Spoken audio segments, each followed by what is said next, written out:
Hello there, I'm Nick. I'm 48 years old and I'm a vitrectomy patient.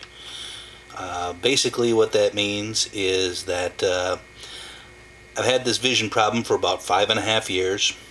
It started with a birth defect called morning glory syndrome.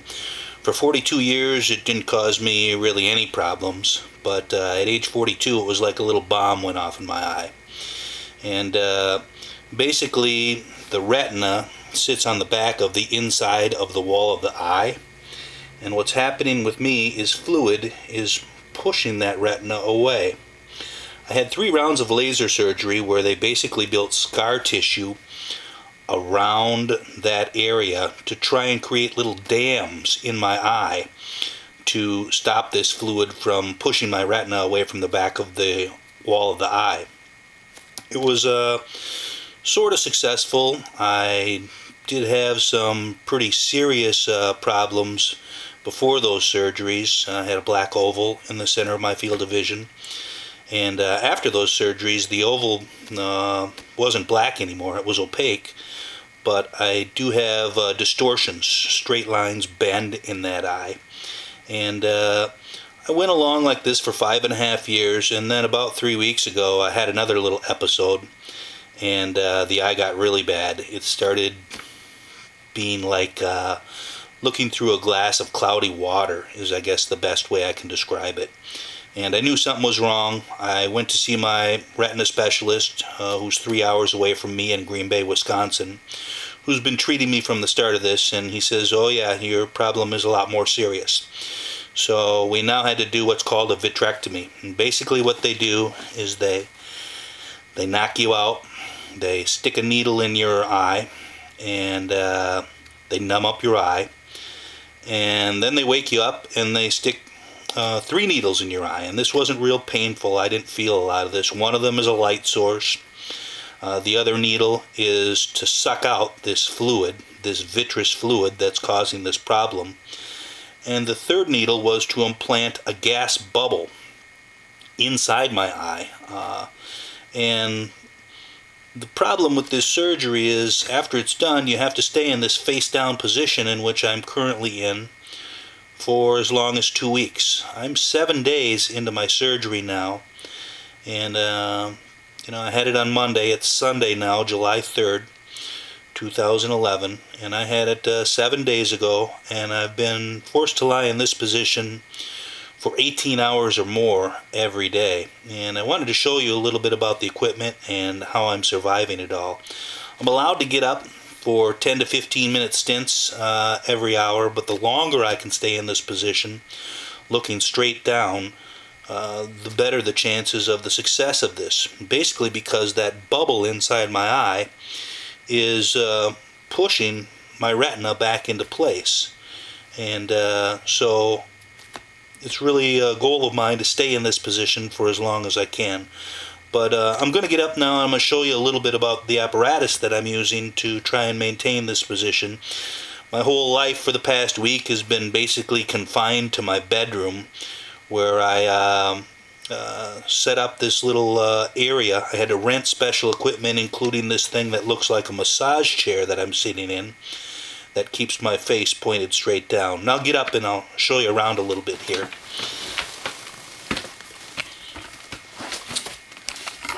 This is what the massage chair looks like. As you can see, I have a TV set up there for me to watch. I have the volume off so I can speak and you can listen. But basically there's a bunch of different adjustments. I can these pads are velcroed on here so I can move them around and adjust them. There's levers over here to adjust the angle of everything. You can raise this up and raise this down. You can change the angle and make this lie more like a bed. But as you can see, there's a lot of pressure points. My hind end, sitting in that thing for many hours, my chest and my shins. When I put my shins on that, I can also lay my feet flat on the floor and put more of the weight on my feet and butt. They all tend to get sore, so I have a bunch of pillows around here that I use and stuff in there. I'm also using some pillows to support the TV. There's different pads that go on here. For instance, this chest pad can be removed and it can be replaced with this one over here. And all the time I'm talking to you, I'm trying to keep looking at the floor because that's what's best, but that one is more like a wedge, as you can see. This little thing opens up into a table. I have to basically kind of flip this up, and it's locked in there right now. Undo the lock, and this flips up to be a work surface.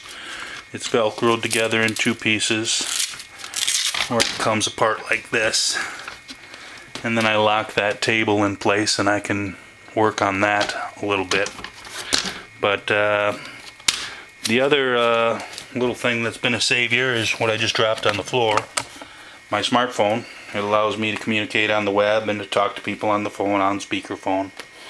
My other little, I call these things thing 1 and thing 2. This is thing 1 and this is thing 2, and this is what I sleep in, and this is how I also get on the computer. You can see I have my laptop on top of a couple of pillows.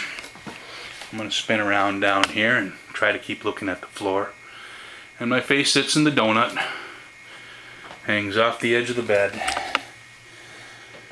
and that's my little porthole right there.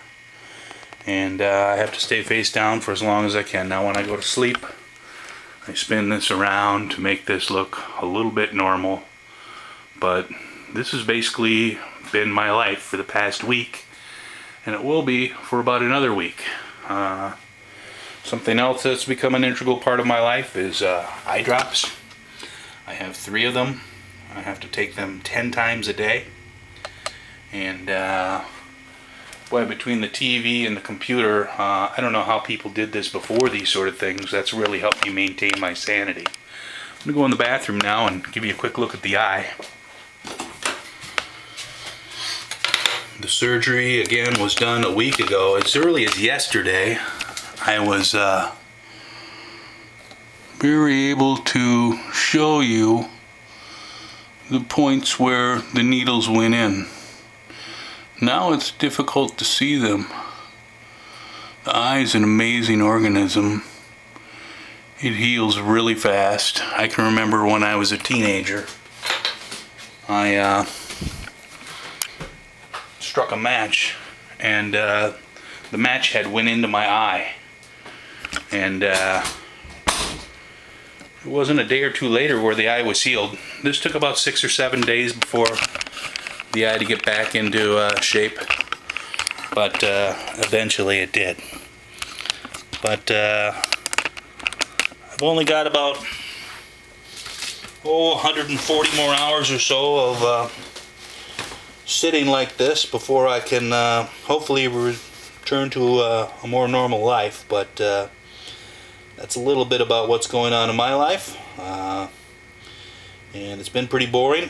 But I'm completely blind in the eye now, and hopefully this will restore my vision. I won't really know for about a month or so. I can see it starting to come back. I can see colors and shapes, but I'm still looking through that gas bubble, which won't be absorbed by my body for at least another week. And I have an appointment Wednesday to go to Green Bay. Looking for a ride if anybody can help out too. But that's a little bit about what I've been going on. What's been going on in my life anyways. We'll talk to you later. Bye-bye.